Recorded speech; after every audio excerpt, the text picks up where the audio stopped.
का कौन पिछले 70 साल से देख रहा है। अब जब किसी हक वाले को हक नहीं देंगे तो उसकी सजा पूरी कौम को मिलती है। सब इतनी महंगाई हो गई है, क्या कर सकते हैं। नौकरी पेशा वाला परेशान हो रहा है, तनख्वाहें बढ़ती नहीं है, गैस इलेक्ट्रिक के बिल में ही सारी तनख्वाह निकल जाती है। वो घर रेंट का जो है वो किराया दे, बच्चों को पढ़ाए या गैस का बिल और बिजली का बिल भरे। ये तो गरीब आदमी समझ लें कि मर गया वो। आप ये समझ लें वो जीते जी या एक दफा ही मार दो भाई। बिस्मिल्लाहिर्रहमानिर्रहीम। अस्सलाम वालेकुम। प्रोग्राम एक्सपर्ट्स में मैं आपको खुशामदीद कहूँगी। नाज़रीन, गवर्नमेंट ने IMF प्रोग्राम की बहाली के लिए आवाम पर महंगाई का बड़ा बॉम्ब गिरा दिया। आज वफाकी वज़ीर ख़जाना इसहाक डार ने 170 अरब रुपए के इजाफी टैक्सेस लगाने के लिए मिनी बजट पार्लियामेंट में पेश किया है।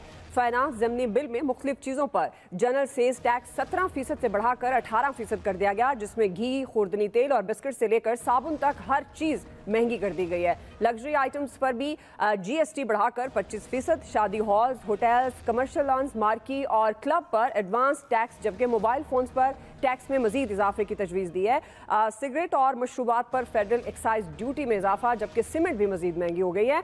इसके साथ साथ गवर्नमेंट बिजली और गैस की कीमतों में भी एक बड़ा इजाफा कर चुकी है और इत्तलात ये भी आ रही हैं कि पेट्रोलियम मसनूआत की फी यूनिट कीमत में 32 रुपए तक इजाफे का अंदेशा है। मगर वफाकी वज़ीर ख़जाना इसहाक डार इस बात पर इसरार कर रहे हैं कि गरीब और मुतवस्सित तबकों पर टैक्स और महंगाई का बोझ नहीं डाला जाएगा। एक्सपर्ट्स के लिए हमारा सवाल ये होगा कि मिनी बजट में टैक्स की भरमार आम आदमी पर बोझ किस तरह से नहीं पड़ेगा। पैनल का तारुफ करवा देती हूँ। आज मौजूद हैं प्रोग्राम में मेरे साथ अयाज खान साहब, आमिर इलियास राना साहब, हाफिज़ ताहिर महमूद अशरी साहब, फैसल हुसैन साहब और मोहम्मद इलियास साहब। मैं आप सबको खुशामदीद कहूँगी। आमिर साहब, मैं आपसे आगाज़ करी हूँ। जिस तरह से गवर्नमेंट फौरी तौर पर IMF प्रोग्राम की बहाली के लिए कोशिश कर रही है और आज मुख्तलिफ अशिया पर 170 अरब रुपए के इजाफी टैक्स लगाने के लिए मिनी बजट पार्लियामेंट में पेश कर दिया गया है। बिजली और गैस मजीद महंगी कर दी गई है, लेकिन वफाकी वज़ीर ख़जाना अभी भी पुरुमीद हैं कि आम आदमी पर बोझ नहीं पड़ेगा। तो ये जो बहुत सारी ऐसी चीज़ें हैं जो महंगी हो गई हैं, जो आम आदमी के इस्तेमाल में हैं, तो ये किस तरह से वफाकी वज़ीर ख़जाना आम आदमी को इस बोझ से बचाएंगे? वो स्कूल में जब हम पढ़ते थे तो उस पर एक शेर लिखा होता था कॉपी के ऊपर, तो मैंने गूगल किया, मैंने कहा ज़रा देख लूँ कि वो पता लगा कि वो ज़ौक़ का शेर है कि ऐशमा तेरी उम्र तबई है एक रात, चाहे हंस के गुजार दे या रो के गुजार दे। अब ये हमारी उम्र हो गई है 75 साल इस पाकिस्तान की, और रोना धोना ही है, वही लगा हुआ है। वो आपने देखा नहीं कि नुस्ख़ा कीमिया ढूंढा इन्होंने और बता दिया कि मुस्लिम लीग नून के वज़रा जो हैं वो तनख्वाहें नहीं लेंगे। वो मैंने एक वज़ीर को पूछा कि आप तनख्वाह नहीं लेंगे, गाड़ियाँ भी नहीं लेंगे, हवाई सफ़र भी नहीं लेंगे, आप टिकट्स के साथ TADA भी नहीं लेंगे, तो उनका आया जवाब कि मेरे तो अकाउंट में ही 2002 रुपये हैं। मैं कहा माशाल्लाह माशाल्लाह।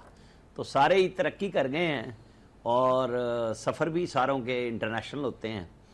और फिर वो शहबाज शरीफ तो खैर चूँकि लाहौर से इतला आती है तो अयाज साहब और इलियास साहब बता सकते हैं कि वो तो हमेशा अपना ख़र्चा खुद ही उठाते हैं, जब वज़ीर आला थे और अब भी वो उठा रहे हैं। बाकी वो पाकिस्तान का ख़र्चा पता नहीं कौन उठा रहा है, ज़ाहिर है अल्लाह के अलावा कौन उठा सकता है, क्योंकि हमने तो उठा के एक दूसरे को मारने का सबक सीखा हुआ है। ना हम हुक्मरान ऐसे ला सकते हैं कि जो अपनी कुर्बानी पहले दें और साबित करें कि वो वाकई कुर्बानी दे रहे हैं, लेकिन यहाँ पर तो सिर्फ़ पब्लिक ही है ना जिसका गला घोंटने के लिए, मतलब वो एक ये है कि हम भी ढीठ हैं कि एक ही दफ़ा में ज़िबा नहीं हो रहे। वो हमें हल्का हल्का शहरग से ना पकड़ के रगड़ते हैं, फिर कोई टॉनिक शॉनिक लगाते हैं, फिर खड़ा करते हैं, फिर मारते हैं, फिर खड़ा करते हैं। हम बड़े ढीठ वाक़या हुए हैं और हमने हर तरह की हुक्मरानी को इसी तरह खुश दिली से सहा है। तो क्या है इसमें, अगर हम 1% GST बढ़ गया क्या फ़र्क पड़ेगा। वो एक चीज़ जो 1600 रुपये की है उस पर आपको 12-13 रुपये बढ़ जाएंगे।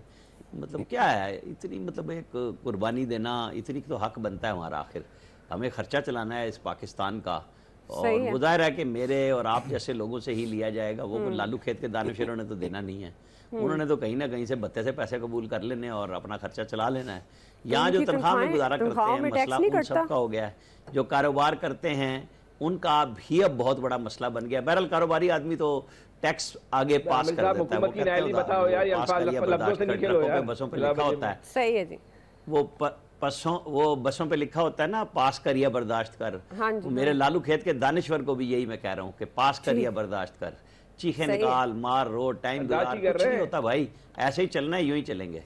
सही है अयाज साहब, ऐसे ही चलना है, यूं ही चलेगा। वो फिर जो आमिर साहब बात करें पास करें या बर्दाश्त करें, वज़ीर ख़ज़ाना क्यों उम्मीद दिला रहे हैं आम आदमी को? उसे पता चल गया आम आदमी को भी कि मुश्किलात का पहाड़ पहले ही गिरा हुआ है और मजीद बढ़ने वाला है। वो तो कह रहे हैं ना पास कर या बर्दाश्त कर, हम कह रहे हैं कि तू लंघ जा साड़ी खैर है, असी भुगत लांगे। सबसे अच्छा तबसरा तो वो मुस्तफा नवाज खोखर ने इस पे किया कि मिनी, कहते रहते हैं हम मिनी बजट, उन्होंने कहा नहीं ये जंबो बजट है, और लिटरली ये जंबो बजट है, इसमें कोई शुबा नहीं है।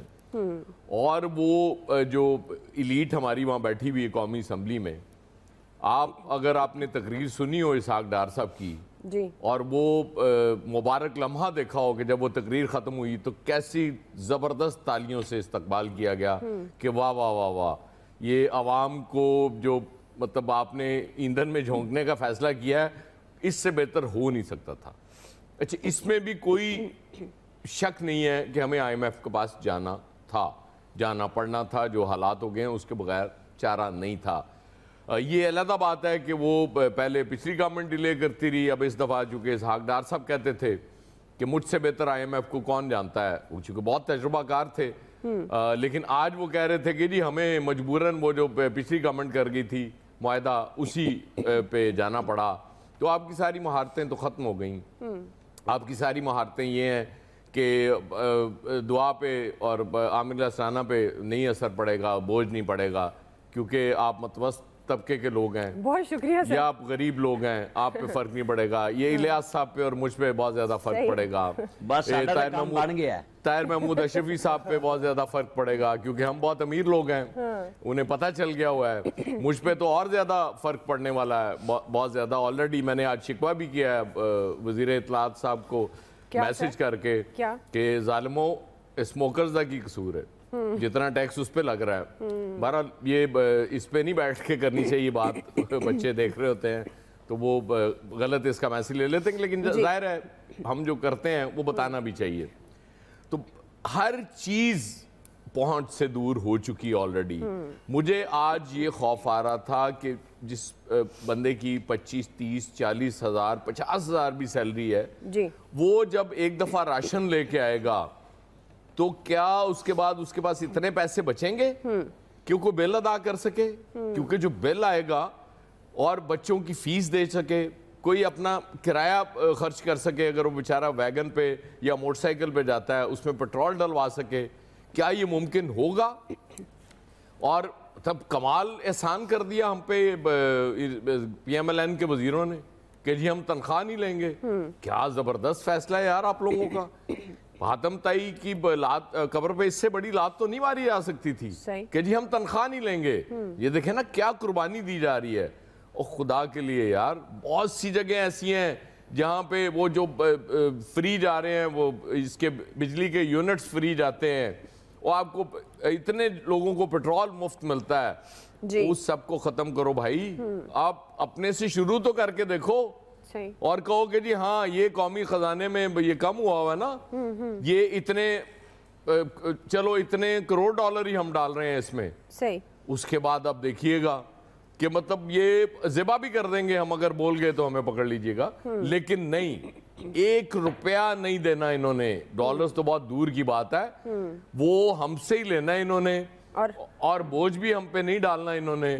कमाल लोग हैं, खुदा की कसम इनकी महारत की दाद देनी चाहिए और हमारे सब्र की दाद देनी चाहिए कि जितना भी बोझ पड़ता है हम उठाने के लिए तैयार हैं। बस अल्लाह ताला इस कौम को सब्र दे, हिम्मत दे, वरना और तो मुझे हल नजर नहीं। पास कर या बर्दाश्त कर। सही है जी। जी हाफिज ताहिर साहब, आपके पास क्या, आपका सख्जान के पास क्या खबरें? क्योंकि हमें तो समझ नहीं आ रही कि डार साहब किस तरह से आम आदमी को रिलीफ देना चाहते हैं। किस तरह से बोझ नहीं पड़ेगा आम आदमी पर? देखिए, गुजारिश ये है कि कोई जुमला नहीं है इस महंगाई के हवाले से मेरे पास। गरीब या अमीर, मुतवस्सित तबका जो है वो तो आज बिल्कुल, पहले ही वो बेचारा पिसता चला जा रहा है, और रही से कसर जो है वो आज पूरी हो जाएगी। अब ये जुर्म, ये गुनाह इमरान खान साहब का है, 75 सालों का है, पाकिस्तान की आवाम का है, मौजूदा हुकूमत का है। किससे शिकवा, किससे शिकायत दिल की दिल में समो लेते हैं। क्या करें आप, आम आदमी का जो हाल है और आम आदमी जिस तरह परेशान है, इन हालात में सोचना चाहिए, सबको सोचना चाहिए। तनकीद, गाली गलौज, बुरा भला कहना, अगर इससे मसले हल होते तो अब तक हल हो गए होते। हुक्मरानों को, साहिब इक़्तिदार लोगों को सोचना चाहिए कि वो अपने अखराजात कम करें, हुकूमती अखराजात कम करें। जी। साहिब वसाइल लोगों को देखना चाहिए कि वो अपने लोगों के साथ क्या हुस्न सलूक कर सकते हैं। हालात तो इसी तरफ हैं कि जो देने वाले थे वो मांगने वाले बन गए हैं, और बेहतरी की बात की हद तक नज़र आती है, बेहतरी की बात नज़र नहीं आ रही। बेहतरी होती कैसे हो, बेहतरी होगी कैसे? अगर तो बस क्या कहें। ठीक है हाफिज साहब जी, बिल्कुल आप सही कह रहे हैं। हाफिज साहब, फैसल साहब, हाफिज साहब तो बड़े मायूस लग रहा है कि वो शख्स जान की जान भी निकलने के करीब है। वो मायूसी बहुत ज्यादा हो गई है और सही में लग रहा है कि आम आदमी मुश्किल में है। अयाज साहब आपने सही नाम लिया था कि हाफिज साहब भी मुश्किल में होंगे। फैसल साहब, किससे शिकवा करें, किससे शिकायत करें? सच जान निमट गया, लग रहा है सच जान तो निमट गया आज। देखिए जो एयाज साहब कह रहे हैं ना कि ये जम्बू बजट है, जम्बू भी नहीं है, बम्बू बजट है।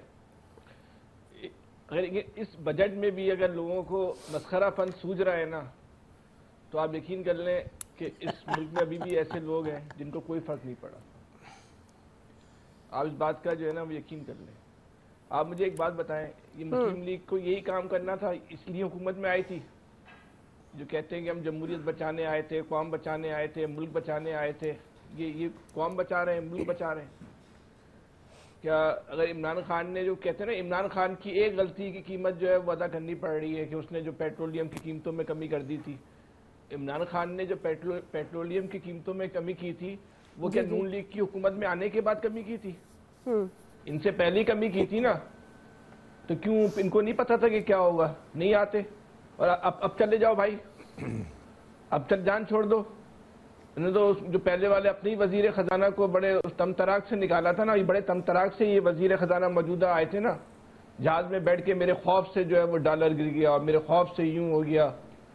इनको अंदाजा है कि तो पंजाब का मसला कह रहे हैं कि कौम के लिए कर्जा ले रहे हैं, कौम बचेगी तो भाई तो कौम की कर्जा इस्तेमाल करेगी। अपनी अयाशियों के लिए कर्जा ले रहे हैं, ये मेरे आपके लिए कर्जा नहीं ले रहे। इनको जो इक़्तिदार के मजे लूटने हैं ना, उस मजे के लिए जो है ना वो कर्जा ले रहे हैं। ये कोई आप ढिठाई है या कोई मतलब कोई बेशर्मी है? हमें ये नहीं कि इमरान खान ने इस मुल्क के साथ क्या किया और इमरान खान इस वक्त बहसीत अपोजिशन इस मुल्क के साथ क्या कर रहे हैं। मसला ये कि ये हुकूमत जो है, हम जो उसका जवाब तो इस हुकूमत से मांगा जाएगा ना, जो आज के दिन मुझ पे और आप पे बीत रही है, चंद छिचोरों मस्खरों को छोड़ के या तबका इसराफिया को छोड़ के। ये कितने होंगे इन जैसे लोग? 1 लाख, 2 लाख, 3 लाख लोग होंगे ना, जिनको फर्क ही नहीं पड़ रहा। आज भी कह के लगा के हंस रहे हैं, खूब मस्ती आ रही है। अब ये भी एक स्टेटस है कि अब इतनी महंगाई में भी जो है ना हम ये ब्रांड इस्तेमाल करें, ये भी इस माशरे का लाहौर मिलेगा यार, सामने दावत दी थी टिम हॉर्टन पे अभी। देखा आपने खुद नोट किया, कोई फर्क नहीं पड़ा। मैं यही तो कह रहा हूँ, ये जो बात कर रहे हैं ना, जी कल से कह रहे हैं हमें लाहौर दावत देते हैं। इन जैसे लोगों को जो है ना, हुक्मरानों को तकवीयत मिलती है, वो जो हरकतें करते हैं ना उनको सहारा मिलता है कि हमारी बातों पे तो लोग खुश हैं। यार साहब देख लें, ज्यादती कर रहे हैं इस कौम के ऊपर। ये चंद हजार अफराद है, चंद हजार अफराद यकीन करें इस मुल्क के अंदर, ये सिर्फ चंद हजार अफराद का नहीं, पाकिस्तान रह गया है। चंद हजार अफराद का पाकिस्तान रह गया है। जो आप अपने घर में कोई जानवर को पालते हैं ना, जानवर को जो पालते हैं, जी आप उनके साथ भी इतना सफाकाना सलूक नहीं करते जो हुक्मरान जो इस कौम के साथ करते हैं। उनके इतना सफाकाना सलूक नहीं करते। बहुत सफाकियत है चेहरे पे अयाज खान साहब। 25,000 की 25,000 की आप बात कर रहे हैं, या अब लाख रुपए कमाने वाला भी जो है ना वो भी अपना घर नहीं चला सकता। 25,000 वाले के घर में तो अल्लाह माफ करे कि क्या उस बेचारे के घर पे बीतेगी। कहते हैं कि हम डिफॉल्ट होने से बचा रहे हैं। अब इंसान बचेगा तो तुम्हारा ये डिफॉल्ट होने से बचाओगे। इस मुल्क को ये जराइम का गढ़ बन जाएगा। यहाँ लोग है ना पार्ट टाइम डकैतियां मारने लग गए इस मुल्क के अंदर इन हुक्मरानों की वजह से। सुबह नौकरी करते हैं, शाम में डकैतियां मारते हैं। ठीक। और इनको कुछ अपना रहम नहीं आ रहा, कुछ खौफ नहीं आ रहा। फिर अदाकारी है, वो जो एयाज साहब बता रहे हैं, उनकी तकरीर के अख्ताम पे तालियां बजा रहे थे। यार ये तालियां किस बात पे बजा रहे थे? वो तो उनके बोलने हमारे आपके घरों में जो सफे मातम बिछाई है उस बात पे तालियां बजा रहे थे। तो मतलब निवाला भी छीन लिया उन्होंने गरीब आदमी से ना, निवाला छीन लिया यार। अल्लाह ताला बस ये रहम फरमाए। लेकिन इस मुल्क में जब बहुत बड़ा कोई कहर आने वाला होता है या इंकलाब आने वाला होता है, दुनिया में आप जितने भी इंकलाब आए ना उसकी आप सबकी तारीख उठा लें। आमिर साहब को तो तारीख का इतना नहीं पता, आपको पता होगा लाजमी तौर पे। यही सूरत हाल हो जाती है जब लोगों को, जब हुक्मरान केक खा रहा होता है और आदमी के पास रोटी नहीं होती। ये बत्ते वसूल करने वाले जब लोगों को तारीखें बताएं तो समझ लिया करें, फिर गल कोई नहीं हो। तो ये कहके लगाने वाले जब इंकलाब आता है ना तो कहके लगाने वाले भी नहीं बचते। चलिए फैसल साहब, गल बद गई है मुख्तारिया। वैसे तो एक बात चल रही है लेकिन आपकी बातें दुरुस्त हैं। देखा हमने इनको मस्करा बन सुझा रहा है, देखा आपने जी देखा नहीं, आप मेरी बात को छोड़े यार, इतने बुरे हालात में इनको मस्करा बन सूझ रहा है यार। आप देखें, अंदाजा करें, ये बैन मना तो करें, इसमें कौम पूरी कौम हो रही है, मजाक कर रहे हैं। तो प्रोग्राम में आते बहुत से दुख आते हैं, इनसे पूछे कभी बगैर उसके भी बैठे हैं। ख्याल में आमिर साहब उस फेज में हैं। इलियास साहब नहीं, इनको कम से कम ये तो मना करें ना, पूरी कौम रो रही है, मजाक कर रहे हैं। मजाक का टाइम में सुना किस फेज में 22 करोड़ लोगों में मौत का समय। फैसल साहब सही बता रहे हैं कि मना होना चाहिए। वो जो महंगाई का तूफान है, इलियास साहब भी मेरी बात की तायद कर रहे हैं। ये देखें 170 अरब रुपए के जो टैक्स लगे हैं अभी, जो खुद मान रहे हैं, इससे पहले जो पेट्रोलियम ले आपके ख्याल में, मैंने तो कहा बहुत अच्छा किया गवर्नमेंट ने, वो भी तो घर से बंदा मार खा गया है तो इस तरह का रवैया है आपका। इस तरह कई चीजों में इजाफा और रोटी तक बढ़ गई, ये सारी चीजें नहीं, हमारी दैनिक हालत सही नहीं है ना हुकूमत की वजह से। क्या बातें कर रहे हो यार आप? तो आपकी अंदाजा हो गया है अवाम कि जो बंदा घर से मार खा के निकला हो तो इसी तरह की आपके लिए वैसे मुश्किलात पैदा हो रही हैं। अवाम देखिए ये लड़ रही है सारे हमारे सामने। सही है, आप अपनी बात जारी रखें जैसे वजीर खजाना इसहाक डार। अवाम नहीं लड़ रही भाई, खवास को, इलियास साहब अवाम नहीं लड़ रही, खवास को मस्ती सूझ रही है। खार हो रहे हैं सुबह से। इलियास साहब रात गए तक यही खबर करते रहे बैठ के, हम मजबूर हैं, खबर ही करनी है हमने कि जी नोटिफिकेशन हो चुका रात। हर समाई पर वो देखेंगे, इस पर अमल दरामद करते हैं। ये तो जून बाकी कौमी असेंबली कार्रवाई करती रहे अपनी। प्रोग्राम मिलेगा, इसको तो लेके हम अपना मामला जो हैं इस वक्त जो बिगड़ रहे हैं उनको ठीक करेंगे, डिफॉल्ट होने से बचेंगे। तो इसको प्रोलॉन्ग करने के लिए हमें मजीद उनसे जो कर्जे की किस्तें भी लेंगे। ठीक है, इलियास साहब के साथ ऑडियो इशू आ रहा है, ब्रेक की तरफ जाती हूँ मैं, फिर आपको मौका दूंगी। नाज़रीन ब्रेक ले लेते हैं, ब्रेक से हम वापस आएंगे। हम दूसरे सवाल, कानूनी महाज पर इमरान खान की मुश्किलात में इजाफा हुआ है। हंगामा राय केस में इस्लामाबाद की इंसदाद दहशतगर्दी अदालत ने अदम पेशी पर इमरान खान की अबूरी जमानत को खारिज किया है। हम सवाल ये रख रहे हैं, क्या इमरान खान की गिरफ्तारी करीब आ गई है? राय लेंगे ब्रेक के बाद।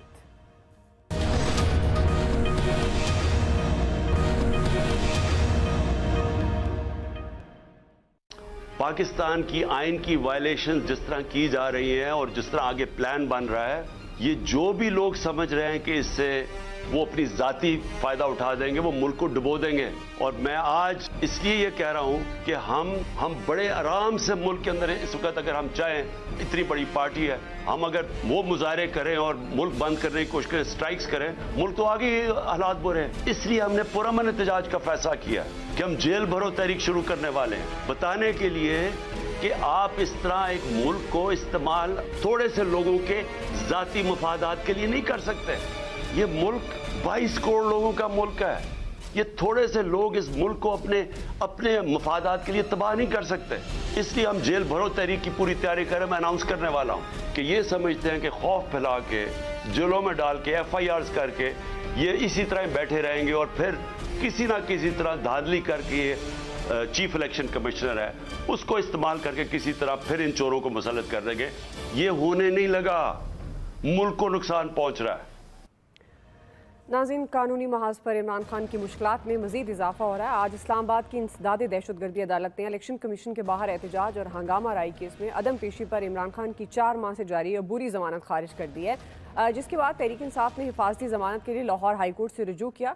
जस्टिस तारिक सलीम शेख ने इमरान खान को पेशी के बगैर जमानत देने से इनकार करते हुए ये हिदायत की है कि हिफाजती जमानत के लिए मुलजिम की पेशी लाजमी है। 8 बजे तक बैठे हैं, मुलजिम को लाएं और पेश करें। और इसके साथ आज ममनुआ फंडिंग केस में बैंकिंग कोर्ट ने भी हाजिरी से इस्तिस्ना की दरख्वास्त खारिज कर दी। ताहम अदालत ने इस्लामाबाद हाई कोर्ट के हुक्म पर इमरान खान की जमानत पर फैसला 22 फरवरी तक मौखर किया है।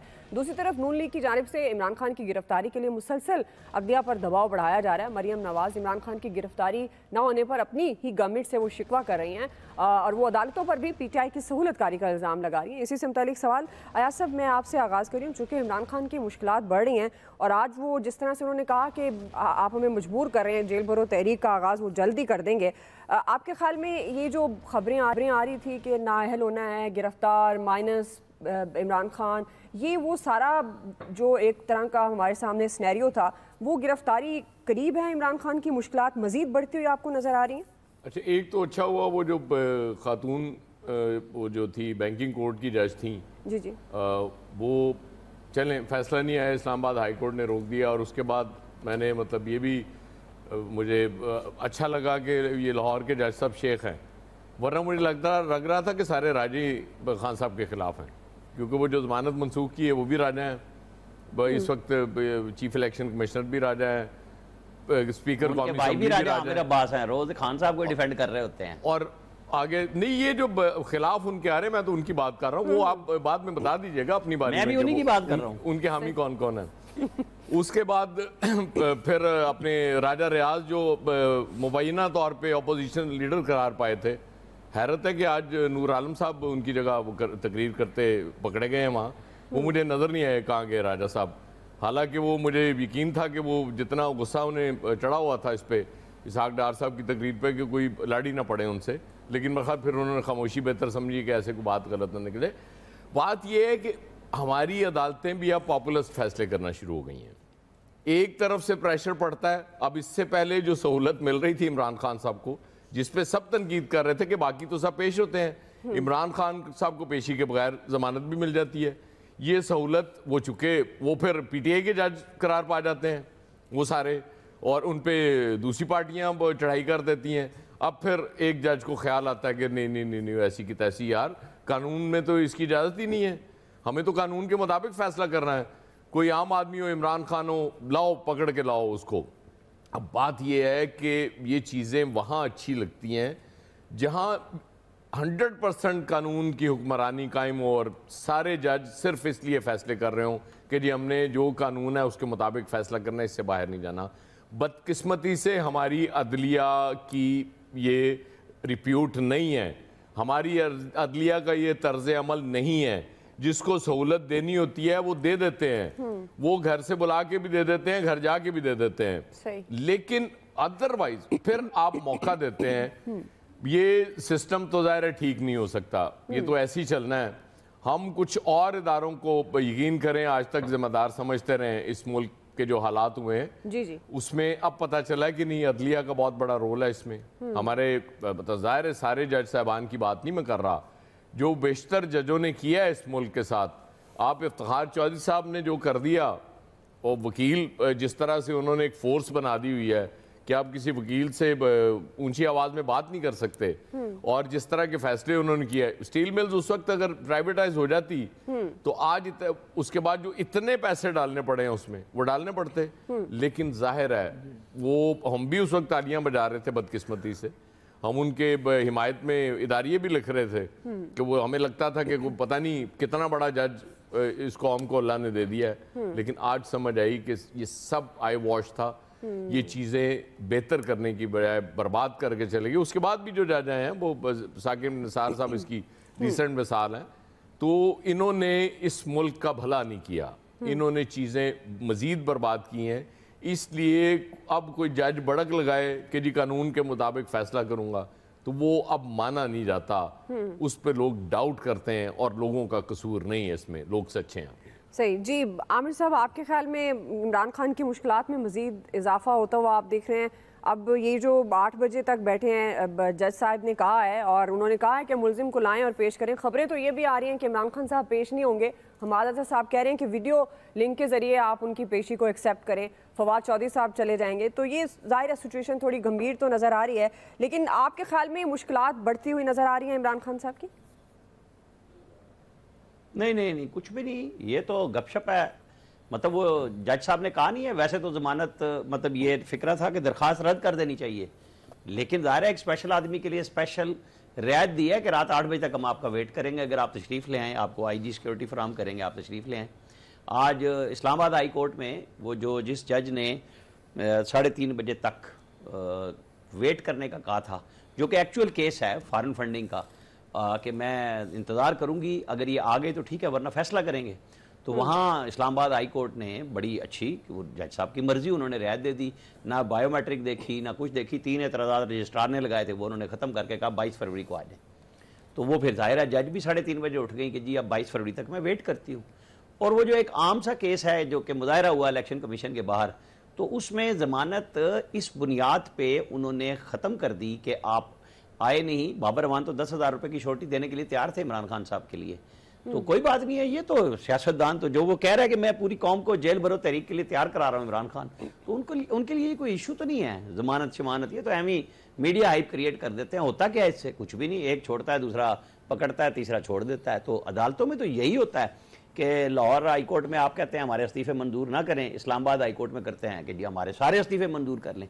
कहीं कोई है ही नहीं, बस ठीक है। ये जो बात मैं तो हमेशा से अदलिया के हवाले से कहता हूं कि जब तक आप इसके अंदर ओपन भर्ती नहीं करेंगे, जिस तरह चपड़ासी के लिए भी इश्तिहार दिया जाता है, तो हाई कोर्ट्स में जजों के लिए आना और सुप्रीम कोर्ट में फिर उसके बाद एलिवेशन, इसके लिए तरीक़ाकार पब्लिक का होना चाहिए कि पूछा जाए कि किस वकील ने कब लोगों के साथ जो उसके क्लाइंट से खिलवाड़ किया, कब मुकमुका किया, ताकि लोग डरें कि अगर हम जाएंगे तो हमारे खिलाफ दरखास्तें आएंगी। वो जो बात अयाज खान ने की ना अभी कि जी वो ये इतना बड़ा हो गया कि इनके खिलाफ बात करना नहीं बनता, लेकिन फिर बात होगी, फिर ये कहेंगे हमारा नाम भी ना दो, फिर वो किस्सा एक जज वाला आ जाएगा कि उसके साथ एक अम्मा पेश हो गई थी, कि फिर सारों के कपड़े खुल जाएंगे, सामने आ जाएंगे कि भाई कौन कब क्या करता रहा। आपको जब पूरे मुल्क में शफाफियत चाहिए है तो अदलिया के सिस्टम में भी इसी तरह शफाफियत मुमकिन होगी कि पब्लिक करें कि कैसे भर्ती होनी है। वो चीफ जस्टिस साहब बहुत मोहतरम होते हैं, बहुत लाइक होते हैं, लेकिन जज का नाम वो अपनी मर्जी से देते हैं, वो बिल्कुल नहीं है सही। इसी तरह जिस तरह आम आदमी के लिए इश्तिहार आता है कि पहले इश्तिहार दें, फिर वो अप्लाई करे, फिर वो चेक हो, भर्ती हो, तो आला अदलिया में भी जजेस का इसी तरह होना चाहिए, तभी जाके तथहीर का अमल भी होगा। और फिर ये एतराजात उठने बंद हो जाएंगे कि जी इस साइड का जज है, ये उस साइड का जज है। हर बंदा फिर अपनी बात करता है और जजेस को भी परेशानी का सामना करना पड़ता है। मेरा ख्याल है चीफ जस्टिस ऑफ पाकिस्तान को जिस तरह उस वक्त इफ्तिखार मोहम्मद चौधरी साहब ने डराया यूसुफ रजा गिलानी को 18वीं तरमीम के बाद के नहीं, पार्लिमानी कमेटी कौन होती है हमारे जजों का फैसला करने वाला, 19वीं तरमीम लाओ, और फिर उन्होंने की और वो इख्तियार सारा उनके पास चला गया, जजेस साहिबान के पास, उनके कमीशन के पास चला गया। अब वो जो फैसला करते हैं पार्लिमानी कमेटी सिर्फ स्टैंप करती है। तो उसके नतीजे में जब यूसुफ रजा गिलानी को सजा हुई तौहीन अदालत की, तो खुर्शीद शाह ने ये कहा था, मेरे से बात हुई थी, उन्होंने कहा था मैंने रजा से कहा था ये काम मत करो, ये तुम्हें ही सजा देंगे, और मिली उसे सजा। यहां पे सब सियासतदानों ने, हम हर दफा कहते हैं सियासतदान, अदलिया, एस्टैब्लिशमेंट, सिविल ब्यूरोक्रेसी, इन सब ने मिलकर इस मुल्क के साथ बिगाड़ पैदा किया है। यही बैठेंगे, ओपन होगा, मानेंगे, फिर कोई रास्ता निकलेगा, वरना सच्ची बात है, पहले सेगमेंट में हमने कर ली बात, इससे भी बुरा होना है हमारे साथ। जी फैसल साहब,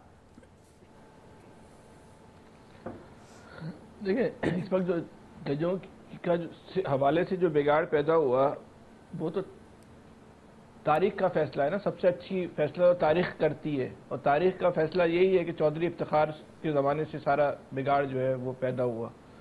जब चौधरी इफ्तिखार जो है वो ऐसा लगता था चीफ जस्टिस नहीं है कोई, वो डॉन है। वो कौन शख्स था जो इस कौम को समझा रहा था कि ये आदमी जो है वो पाकिस्तान के साथ खेल रहा है। उस वक्त तो पूरा पाकिस्तान जो है जमहूरियत के नाम पे और आज़ादी अदलिया के नाम पे उस आदमी के खिलाफ खड़ा हो गया था ना। जैसे अभी एयाज साहब कह रहे हैं कि हम भी इदारी लिखते थे, पूरा पाकिस्तानी इसी में था ना कि जंग लड़ रहा था ना चौधरी इफ्तिखार की। किसी को नजर नहीं आ रहा था उस टाइम के अरसलान जो है पूरे पाकिस्तान में दफ्तर अपने दफातर खोल के क्या काम कर रहा है। किसी की निगाह नहीं पड़ रही थी। लेकिन जब जिस आदमी ने खड़ा था उस वक्त परवेज मुशर्रफ की बात मान ली जाती ना, और सिर्फ अपनी अना की तस्कीन के लिए जो है उस परवेज मुशर्रफ, तो आज ये सूरत हाल नहीं होती। तो जो उसके चौधरी इफ्तिखार के बाद से जो लोग रोए, और चौधरी इफ्तिखार के बाद जो जजों ने वकीलों ने किया उसके बाद जो लोग रोए, ये वो सब लोग जिम्मेदार हैं उसके, जिन्होंने ये अदलिया आज़ादी तहरीक चलाई। तो ठीक है, कीमत भुगते ना। जब हम इतना बड़े तरीके से मुशर्रफ साहब का जिक्र ले आए, सवाल के उन्होंने भी वही काम किया था जो बात हो रही है। हम ये या देखें, रोना धोना वहीं से शुरू कर दिया, फिर दरमियान में नहीं बोला। जी आमिर साहब, उन्हें बात मुकम्मल करने में अगर कमेंट करना चाहते हैं फिर उनकी बात मुकम्मल होने के बाद कर लें। जी मैंने कर दिया, अब ये बोल रहे हैं तो बोल रहे हैं। इन्हीं की, जबकि मैं तो इनके ही आंसू पोंछ रहा हूँ कि चौधरी इफ्तिखार से सबसे ज्यादा ये लोग रोए, मैं तो इन्हीं के आंसू पोंछ रहा हूँ। अच्छा, फिर अभी हम ये बात कर रहे हैं, बात करो ना, कि इमरान खान की मुश्किलात कब कम होंगी, कैसे कम होंगी। जब इमरान खान वज़ीर आज़म थे तो हम ये बात करते थे कि नवाज शरीफ साहब की मुश्किलात कब कम होंगी, कैसे कम होंगी। ओ भाई, हमें क्या लेना इनकी मुश्किलात का। हमारे हुक्मरान हैं, हमारे लीडर हैं, का कोई ताल्लुक है? ये लीडर है, ये मसला हमारा आपका। जब तक हम इनके गिरने वाले आंसुओं पे जो है ना, हम अपने आंसू बहाना शुरू कर देते हैं ना, इसलिए। और इन्हीं नवाज शरीफ के साथ जब इमरान खान के दौर में ज्यादती हो रही थी तो यही मीडिया सबसे ज्यादा जो है वो नवाज शरीफ साहब की जंग लड़ रहा था ना। जब जो इमरान खान की पॉलिसियों की कीमत जब ये कौम अदा कर रही थी, आज हम इमरान खान का रोना रो रहे हैं। ये इनको हम इतना ना, इनका ज़मीनी खुदा बना रहे हैं, ये मीडिया इनको ना ज़मीनी खुदा बना रहा है कि वो काम करते हैं तो कोई फिक्र नहीं होती कि इसके क्या असरात होंगे। मीडिया कंट्रोल में, इसी का नाम मीडिया मैनेजमेंट है। जो हम इधर बैठ के ये सारा ये काम कर रहे हैं, ज़रूरी नहीं है कि किसी एजेंडे के तहत कर रहे हो। हम दानिस्ता नादानिस्ता इन्हीं लोगों की जंग लड़ रहे होते हैं हर वक्त। कोई ज़रूरी नहीं है कि किसी के हाथ में हर किसी के हाथ में तो आमिर साहब की तरह स्क्रिप्ट नहीं होता, लेकिन जिनके हाथ में नहीं है वो भी नादानिस्तगी में जो है इन्हीं ताकतवर लोगों की जो है वो जंग लड़ रहा होता है। सही, ये असल में हमारा कसूर है इस मुल्क का। मैं जब कहता हूँ ना, इस मुल्क का असल मुजरिम जो है ना, ये मीडिया है। ये क्योंकि मीडिया असल दुश्मन हम और आप है, कौम है कि जो इनकी जो है वो जंग लड़ते हैं। आज कौमी असम्बली के इलेक्शन नहीं हो रहे पंजाब में, जमहूरियत को खतरा है। यार ये बल्दियाती इलेक्शन में क्यों नहीं बोलते हो कि जमहूरियत को खतरा है? बल्दियाती इलेक्शन में क्यों नहीं बोलते हो कि आइन जो है वो जो है तोड़ दिया गया, आइन शिकनी हो गई? बल्दियाती इलेक्शन ना कराने पे जो है आप फिर जो है वो क्यों नहीं लगाते? गद्दारी का मुकदमा कायम क्यों नहीं करते? आम आदमी को इख्तियार देने की बात आती है तो कोई गद्दारी की बात नहीं करता। जहाँ इन ताकतवर लोगों को इख्तियार देने की बात आती है वहाँ आइन टूट जाता है। ये असल मामला है। और एक आखिरी बात सुन लें, बिल्कुल आपको फाइनल बात, जब तक ये मसला हल नहीं होगा ना, ये सोच नहीं पैदा होगी कि इस मुल्क का असल मसला क्या है, हमारा आपका कभी मसला हल हो ही नहीं सकता। फैसल, हमें जुल्म सहना है लेकिन अपनी मर्जी और अपनी पसंद के जालिम के हाथों, दूसरे के हाथों नहीं सह सकते हम। सॉरी। ये बिल्कुल सही बात, बिल्कुल सही बात, मैं आपकी बात से मुत्तफिक हूँ। लेकिन पीटीआई पर जब, लेकिन यार साहब मसला जुल्म सहने का नहीं है। अब मुझे अफसोस उस वक्त होता है कि जब बाज़ लोग टीवी पर बैठ के जालिम का केस लड़ते हैं ना, तो बड़ा दिल दुखता है। मेरा किसी की तरफ इशारा नहीं किया, अपने बनना ले। ठीक है, अब इलियास साहब की टर्न आई है। जी इलियास, अब देखिए जो है, मैं इसीलिए कह रहा हूँ जालिम भी अपना अपना है। खान साहब को अब अपने दफा के लिए करना पड़ेगा अदालतों में जाने के लिए। अब देखने लाहौर हाई कोर्ट में उन्होंने जमानत के लिए अप्लाई किया था, अब वो नहीं जा रहे। अब मेरे लाहौर हाई कोर्ट से जो अभी तक पता चल रहा है कि ये इधर से जो दरख्वास्त दी थी जमानत के लिए वो वापस ले रहे हैं, फिर अब किसी इस्लामाबाद कोर्ट में अप्लाई करेंगे। तो ये सूरत हाल है, इनको अब देखना पड़ेगा। जो केसेस हैं, जो जैसे प्रेशर बिल्ड हो रहा है अदलिया पर भी के, जो इनकार कर देना चाहिए ना, कहीं नहीं गिरफ्तार कर लें आगे करना। उसके बाद जो है, जो सूरत हाल है, आज भी देखें कारकुन इकट्ठे हो जाएंगे रात को, क्योंकि उनको ये उम्मीद है कि कारकुनों को कि पुलिस आ जाएगी। जैसे रोज रात को कोई ना कोई पुलिस की गाड़ी भी गुजरे तो कारकुन मेले का सामान बिल्कुल उधर सड़क बंद हो जाती है और सारी रात लोग दफा के लिए उधर जमान पार्क के बाहर मौजूद होते हैं। तो जाहिर है इनको केसेस को तो फेस करना पड़ेगा। अब यहाँ ये नहीं है, तो अब तो वक्त आ गया है कि जैसे जैसे केसेस जैसे इन पर केसेस आ रहे हैं तो इनको पूरी पार्टी को करना पड़ेगा। अगर नहीं करेंगे तो ये भी एक दफ़ा जैसे कुछ जा चुके हैं इनके पार्टी के लीडर, मजीद भी ये जाएंगे, या फिर एक दफ़ा ये खुद भी अगर इमरान खान साहब को, जैसे कि गवर्नमेंट की कोशिश है कि इनको भी लेके जाया जा सके, और प्लानिंग इस बारे में 1-2 मरतबा हुई भी है कि इनको गिरफ्तार किया जाए, लेकिन अमल दरामद नहीं हो सका क्योंकि उस वक्त लोग बहुत आ जाते हैं, तो उस वजह से उस पर इम्प्लीमेंट लोगों का नहीं है, इजाज़त नहीं मिलती, ऊपर से इजाज़त नहीं मिलती या जो भी इशू है वो सर उस वक्त है कि इनको गिरफ्तार नहीं किया जा सका, क्योंकि रात को इस पे 2 हफ्ते पहले के करीब ये बड़ी अफवाह भी उड़ गई और कारकुन एकदम मुतहरक होते हैं और फिर जंगल की आग की तरह फैल जाती है। यही जैसे बनी काला में भी कर लेते थे, कारकुन इकट्ठा होना शुरू हो जाते थे। तो यही जो सूरत हाल है, या फिर वो देखती है कि गवर्नमेंट देखती है कि कितना दम है कारकुनों में। अभी कारकुन बैठे हैं, सर्दियां थी, जाहिर है कारकुन सारे घरों से निकल के इधर आ जाते हैं। तो ये सूरत हाल है कि अब पीटीआई को हिकमत अमली अपनी तेज करनी पड़ेगी, अदलिया के मामलात में भी अपने कानूनी माहिरीन को आगे लाना पड़ेगा। अगर नहीं करेंगे तो फिर सब चक्कर लगाते जाएंगे, जैसे सारे पार्टी के लीडर दूसरे भी आए हैं इनके। तो अभी मजीद जो है पार्टी के लीडर हैं उनके भी नाम शाम है कि वो भी जाएंगे, अब कोई नहीं बचेगा इनका। इलियास साहब सही हो गया जी। हाफिज ताहिर साहब, आप क्या देख रहे हैं? इमरान खान की गिरफ्तारी करीब है, मुश्किलात में इजाफा होता हुआ नजर आ रहा है आपको? हाँ, एक तरह महंगाई है, बदअमनी है, लाकानूनियत, ननकाना साहब जैसे वाक़यात हैं पेशावर में के शुहदा हैं, और एक तरफ हमारा सबसे बड़ा मसला जो है वो इमरान खान साहब की कानूनी जंग है। मेरा आज सवाल अपने बड़े हाथ जोड़ के अदलिया से भी है कि क्या सब लोगों को जो ज़मानतों के मुस्तहिक थे, जेलों में पड़े हैं, उनको ज़मानतें मिल गई, जो सज़ाओं के मुस्तहिक थे उन्हें सज़ाएं हो गई, जो रिहाई के मुस्तहिक थे वो रिहा हो गए। अब एक ही काम है, जो काम पार्लिमान ने करना है, जो सियासी क़यादत ने आपस में बैठ के करना है, वो हम अदालतों में दे जाते हैं। मेरी तो चीफ जस्टिस साहब से गुजारिश है कि वो मेहरबानी करें, ये जो जेलें भरी पड़ी हैं, लोग मुंतज़िर हैं, अपनी अपीलों में लोग मुंतज़िर हैं कि या सज़ा हो या रिहाई हो, उनकी तरफ भी तवज्जो कर लें, और ये जो सियासी रोज़ रिटें दाखिल हो जाती हैं इनके हवाले से कोई एक लाया अमल बनाएं।